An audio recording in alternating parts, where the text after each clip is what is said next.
Hello student, good morning all of you. Now we start chemistry. तो हमारा आज का टॉपिक है इलेक्ट्रोनेगेटिविटी. ठीक है, टुडेज टॉपिक इज इलेक्ट्रोनेगेटिविटी. तो इलेक्ट्रोनेगेटिविटी का मीनिंग क्या होता है, इलेक्ट्रोनेगेटिविटी क्या क्या होता है, तो एक दो पॉइंट पहले. It is unitless. इलेक्ट्रोनेगेटिविटी का कोई यूनिट नहीं होता है. इलेक्ट्रोनेगेटिविटी को शॉर्ट में हम EN से रिप्रेजेंट करते हैं. इसका कोई यूनिट नहीं होता है. क्यों नहीं होता है? क्योंकि ये रिफरेंस वैल्यू होता है. इसका मीनिंग क्या होता है रिफरेंस वैल्यू का, तो आगे सिखाएंगे पॉली स्केल में. पॉली स्केल पे जब हम इलेक्ट्रोनेगेटिविटी का कैलकुलेशन करते हैं तो हाइड्रोजन एटम को रिफरेंस एटम लेते हैं. अब इसका मीनिंग दोनों का क्या है वो हम आगे सीखेंगे. अब हम इलेक्ट्रोनेगेटिविटी का मीनिंग सीखते हैं. मीनिंग क्या है, डिफिनेशन क्या है, इसका डिफिनेशन क्या है. What is definition of electronegativity. मान लो हमने एक एग्जांपल लिया HCl. अब इस HCl में ये दोनों इलेक्ट्रॉन आपस में शेयरिंग में है. अब क्या होता है कि क्लोरीन का पावर थोड़ा ज्यादा होता है. पावर ज्यादा होने की वजह से इसका जो न्यूक्लियस जो प्रोटॉन है इस इलेक्ट्रॉन को अपने तरफ अट्रैक्ट करता है. यानी ये जो इलेक्ट्रॉन्स है ये थोड़ा सा अपने पोजीशन से थोड़ा सा शिफ्ट हो गया है. इसको यहां होना चाहिए था, थोड़ा सा शिफ्ट हो गया है. और वो किधर जा रहा है, वो मोर पावरफुल की तरफ जा रहा है, यानी जो उसको खींच रहा है. समझ में आ रहा है ना. अगर हमारे में और दूसरे में, सामने वाला में, दोनों में कोवैलेंट बॉन्ड बना हुआ है तो हम क्या करते हैं, उसके इलेक्ट्रॉन्स को अपनी तरफ खींचते हैं, यानी वो हमारी तरफ अट्रैक्ट होता है. तो जब अट्रैक्ट होता है तो अपना पोजीशन वो छोड़ के हमारे तरफ आता है, उसका शिफ्टिंग हमारे तरफ हो जाता है. तो ये इलेक्ट्रॉन्स अपना पोजीशन छोड़ के किधर जा रहा है, क्लोरीन की तरफ, क्योंकि इसका खींचने का पावर क्या है, ज्यादा है. समझ में आ रहा है क्या. तो इधर खींचने का पावर ज्यादा है तो इस इलेक्ट्रॉन का शिफ्टिंग हो गया है थोड़ा सा. और किधर शिफ्टिंग भाग रहा है, जिधर जो इलेक्ट्रॉन्स खींचा जा रहा है, जिसका पावर ज्यादा है खींचने का. बरोबर है क्या, जिसका पावर ज्यादा है खींचने का. तो इसका पावर ज्यादा है खींचने का, क्लोरीन का. तो क्लोरीन का पावर ज्यादा है एज कंपेयर टू हाइड्रोजन, इसीलिए इलेक्ट्रॉन्स इधर शिफ्ट हो रहे हैं. तो हम डिफिनेशन यहीं से निकालेंगे. क्या निकालेंगे डिफिनेशन, एबिलिटी या capability to attract shared pair electron. Shared, इस इलेक्ट्रॉन को जो शेयरिंग में है उसको शेयर्ड पेयर बोला गया है. दो इलेक्ट्रॉन है तो शेयर्ड पेयर के नाम से जाना गया. ये इलेक्ट्रॉन और ये इलेक्ट्रॉन को हम बोल देंगे this one is shared pair electron. तो ability to attract share paired electron is known as electronegativity. यानी इसके इलेक्ट्रॉन्स को अपने तरफ खींचने की क्षमता, capability, ability to attract towards itself. ठीक है, तो ये इसका मीनिंग है. अगर हम बात करें डेटा का तो हाईएस्ट इलेक्ट्रोनेगेटिविटी पूरे पीरियोडिक टेबल में सबसे ज्यादा होता है फोन कॉल का. तो याद रखना, phone call FONCL, phone call सबसे हाईएस्ट होता है पूरे पीरियोडिक टेबल में क्लोरीन का, देन ऑक्सीजन का, देन नाइट्रोजन का, ये क्लोरीन का. यानी टॉप मोस्ट इलेक्ट्रोनेगेटिविटी में 4 आता है. जितने भी 118 एलिमेंट हमारे पास है, 118 एलिमेंट में सबसे हाईएस्ट फोन कॉल का आता है. FONCL, फोन कॉल का. क्लोरीन का जो वैल्यू होता है इलेक्ट्रोनेगेटिविटी का वो होता है 4. यूनिट नहीं लिखेंगे क्योंकि यूनिट लेस होता है. इलेक्ट्रोनेगेटिविटी ऑक्सीजन का 3.5 है, ये 3.1 के आसपास होता है, 1-2 के आसपास होता है, और ये थोड़ा सा कम होता है, क्लोरीन का 3 होता है. तो पूरे पीरियोडिक टेबल में 4 मोस्ट जो है, 4 मोस्ट इलेक्ट्रॉनिविटी जिसका हाईएस्ट होता है वो है फोन कॉल, FONCL, और इसका ये डेटा लिखा गया है। अब ये डेटा मैंने कुछ लिखा है, HP हिंदुस्तान पेट्रोलियम, ये नहीं है, ये हाइड्रोजन और फास्फोरस है, कहीं हिंदुस्तान पेट्रोलियम मत बोल देना। तो हिंदुस्तान पेट्रोलियम का कितना होता है 2.1, तो इसका इलेक्ट्रॉनिविटी का जो वैल्यू होता है हिंदुस्तान पेट्रोलियम का वो 2.1 होता है, वो दोनों बराबर होता है। ठीक है,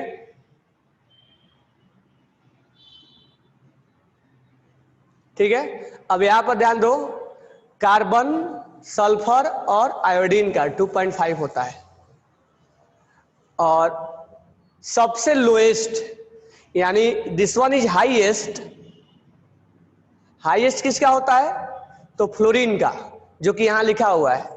और सबसे लोएस्ट किसका होता है तो लोएस्ट होता है सीजियम और फ्रेंसियम का।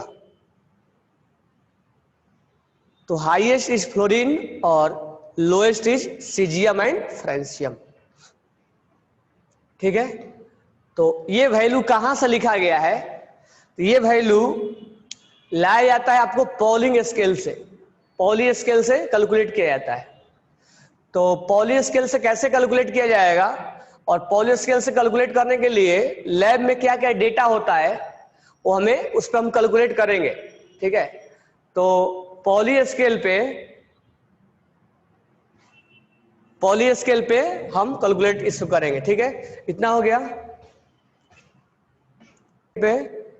तो अभी हम डाउट सोल्व कर रहे हैं। तो पहला जो ऑप्शन है वो K4FeCN6 ये है। अब इसमें बोला है आयरन का ऑक्सीडेशन स्टेट निकालना है।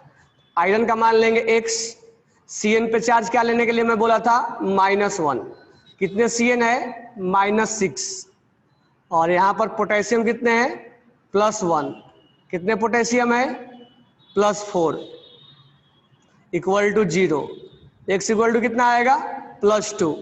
तो यहाँ आयरन का ऑक्सीडेशन स्टेट कितना आ गया +2।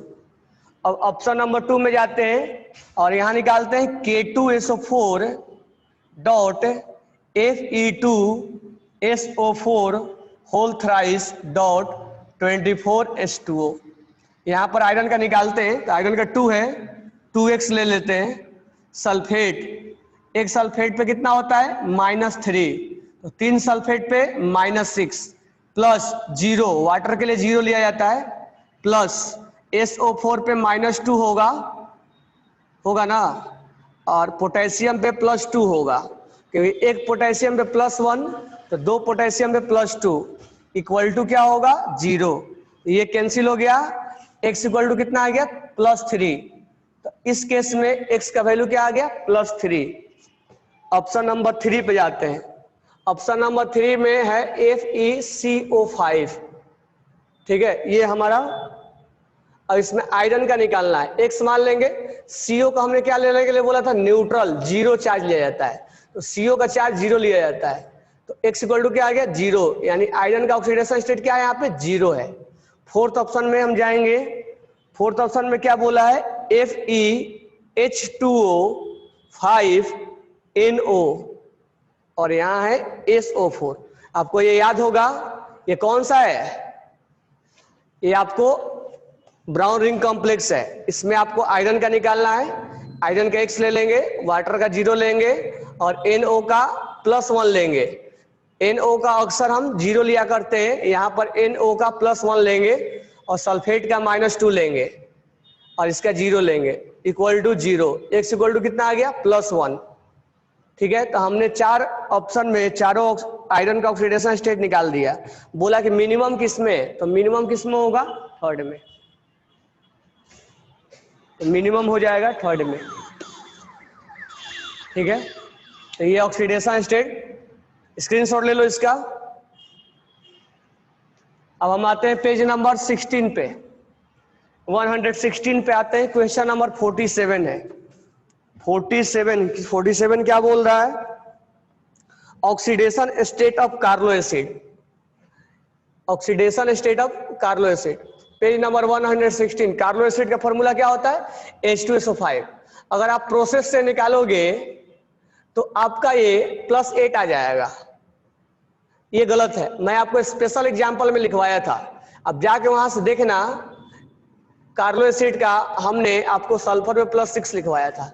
उसका रीजन ये बताया था मैंने कि वहां पर परऑक्सी लिंकेज होता है, वहां पे परऑक्सी लिंकेज होता है, इसके वजह से यहाँ सल्फर +6 में होता है। +8 अगर आप निकालोगे तो गलती हो जाएगी। एक्सेप्शन में जहां स्पेशल एग्जाम्पल था वहां मैंने लिखवाया था इसको, ठीक है। इस पे थोड़ा केयर करना है परऑक्सी लिंकेज पे। नेक्स्ट हम बात करेंगे 48 और 50 पे। 48 और 50। 48 क्या बोल रहा है? Bromine is converted into bromate ions. Bromine is converted into bromate ions, ठीक है। तो bromine is converted into bromate ions. 1 minute.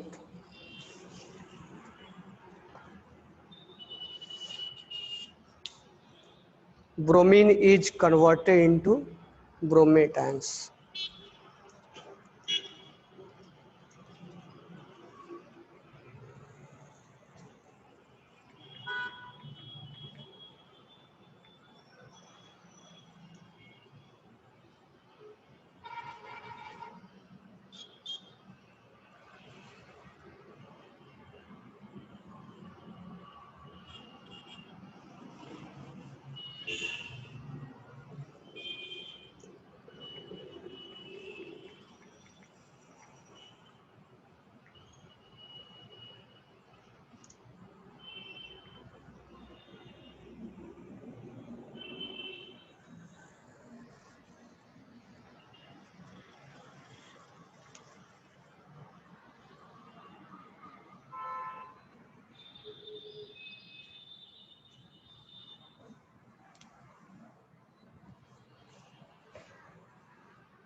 हाँ, कौन सा क्वेश्चन है? 48।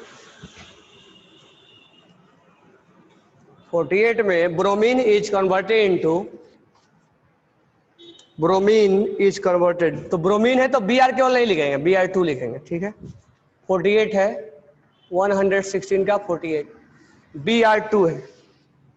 ब्रोमेट आयंस है, ब्रोमेट आयंस का फॉर्मूला हो जाएगा BrO3 minus ion -1, bromate ions.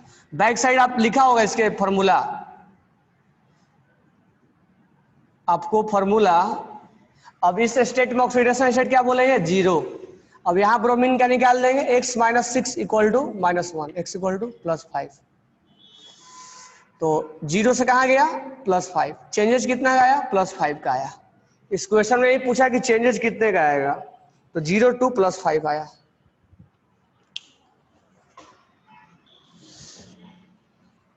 अब है 50 number, 5050। Cl is converted to Cl2। तो ऑक्सीडेशन स्टेट क्लोरीन का चेंज कितना हो? -1 से 0। 50 का आंसर हो जाएगा -1 to 0। क्वेश्चन ये बोल रहा है कि 116 का क्वेश्चन नंबर 15 देखो, Cl is converted into Cl2। तो यहाँ ऑक्सीडेशन स्टेट कितना होगा? 0। तो 0 से कहाँ गया? सॉरी, -1 से कहाँ जाएगा? -1 से 0 में जाएगा। -1 से कहाँ जाएगा? 0 में जाएगा। 1 मिनट। तो यहाँ ऑक्सीडेशन स्टेट -1 से 0 आ जाएगा। अब 118 पे क्वेश्चन नंबर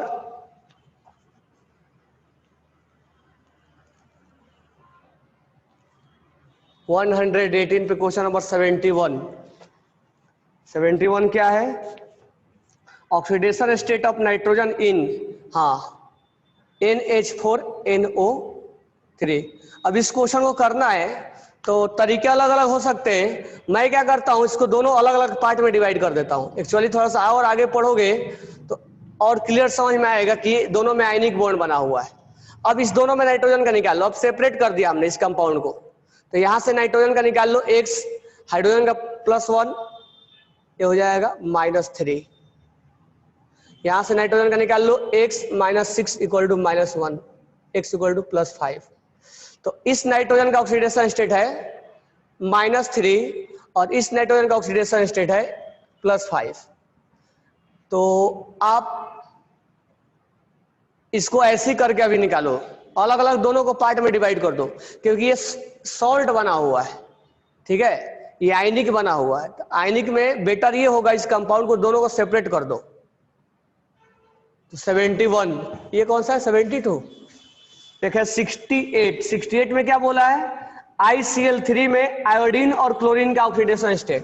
तो 118 में 68 देखो ICl3 है, तो ICl3 में x का क्या होगा, x आयोडीन का x मान लो और क्लोरीन का -1, तो x = क्या हो जाएगा 3 +3, तो आयोडीन का हो जाएगा +3 और क्लोरीन का हो जाएगा -1। तो क्लोरीन का हमने क्या माना है, -1 माना है, तो क्लोरीन का क्या हो जाएगा 3, मतलब एक क्लोरीन का -1 होगा। तो 68 में जो आंसर होगा वो आयोडीन का +3 और -1, यानी ऑप्शन नंबर 2 होगा। ऑप्शन 2 42, 116 पे 42 क्या बोल रहा है, CrO5। आपको याद होगा मैं स्पेशल एग्जाम्पल में लिखवाया था कि CrO5 ऐसे निकालोगे तो गलत हो जाएगा। CrO5 का मैं बताया था आपको बटरफ्लाई स्ट्रक्चर होता है, और यहाँ पे क्रोमियम जो होता है +6 होता है। ये आपको याद करके चलना पड़ेगा। आपको मैं 5-6 एग्जाम्पल्स जो है लिखवा के दिया था कि किसमें क्या क्या है, तो एक्सेप्शनल एग्जाम्पल या स्पेशल एग्जाम्पल में मैं आपको लिखवा के दिया था, वहां निकालोगे तो गलती आएगा। कहाँ कहाँ गलती आता है, एक पहले तो ब्लीचिंग पाउडर होता है CaOCl2, ब्लीचिंग पाउडर में एक क्लोरीन +1 में होता है, एक -1 में होता है, ठीक है। CrO5 में क्रोमियम जो होता है वो +6 में होता है, जबकि 10 में आता है, आंसर गलत हो जाता है। H2SO5 में सल्फर आता है यहाँ पर +8 में, जबकि होता है +6 में। H2H2O 8 में, यहाँ सल्फर +6 में आता है, जबकि आएगा इसमें 16 +7 आएगा, गलत हो जाएगा, ठीक है। तो ये सब विशेष एग्जाम्पल्स आपको याद रखना पड़ेगा।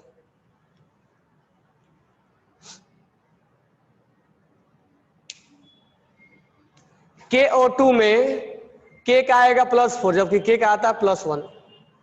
K2O2 में K का आएगा यहाँ पर +2, जबकि आता है K पे +1। ये सब चीजें याद रखना पड़ेगा।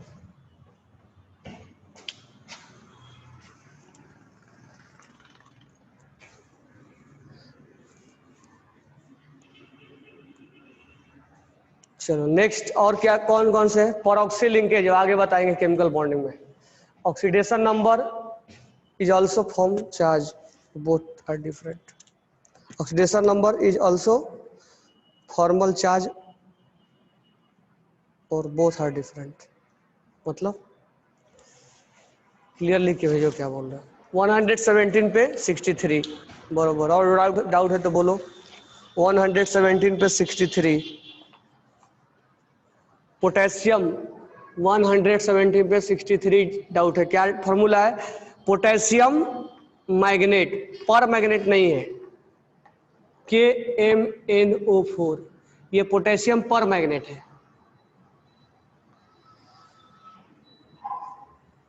पोटेशियम ये पर मैग्नेट है।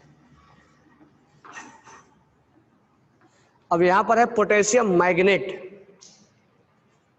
यहां पर आपका पोटेशियम मैग्नेट, ठीक है। तो पोटेशियम मैग्नेट का फॉर्मूला बताओ क्या होता है। पोटेशियम मैग्नेट का फॉर्मूला क्या होगा, what is formula of potassium magnet, what is formula of potassium magnet. जो जो सोल्व किए वो बताओ क्या क्या होगा फॉर्मूला।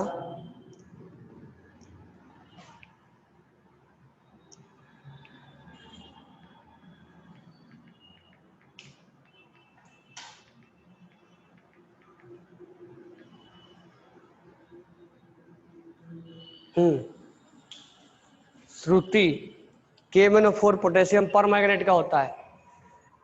एक यहाँ शशांक ने भेजा K2MnO4, एक करेक्ट है K2MnO4। This one is potassium magnet. तो K2MnO4 में हमें निकालना है, यहां निकाल देंगे x - 8 + 2, इसमें निकालोगे तो आ जाएगा +7, x + 1 - 8 = 0, x = +7, इसमें आएगा +6। तो पोटेशियम